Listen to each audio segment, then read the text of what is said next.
আসসালামু আলাইকুম রহমতুল্লাহ। আল আহাদ সেন্টার থেকে আপনাদেরকে স্বাগতম।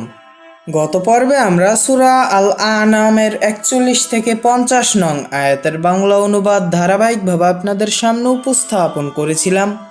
আজ আমরা সূরা আল আনামের 51 থেকে 60 নং আয়াতের বাংলা অনুবাদ ধারাবাহিকভাবে আপনাদের সামনে উপস্থাপন করব ইনশাআল্লাহ। আউযু বিল্লাহি মিনাশ শাইতানির রাজিম। বিসমিল্লাহির রহমানির রহিম।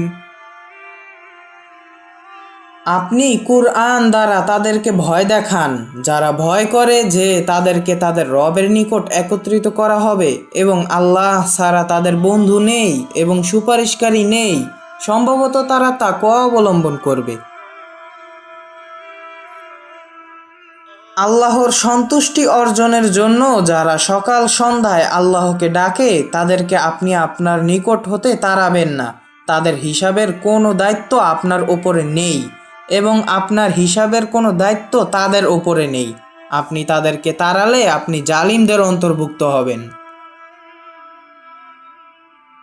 এভাবে আমি তাদের এক দলকে অন্য দলের মাধ্যমে পরীক্ষা করে থাকি যাতে তারা বলতে পারে আমাদের মধ্য হতে আল্লাহ তাআলা এদের প্রতি অনুগ্রহ দান করেছেন।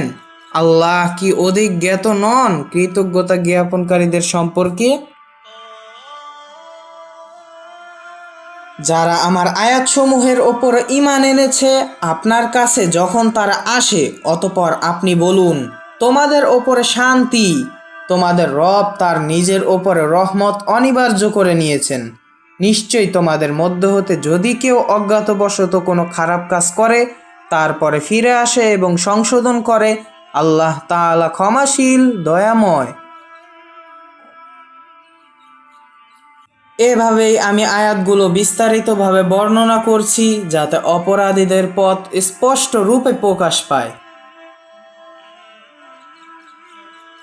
আপনি বলুন নিষেধ করা হয়েছে আমাকে তাদের ইবাদত করতে আল্লাহ ব্যতীত তোমরা যাদের ইবাদত করো।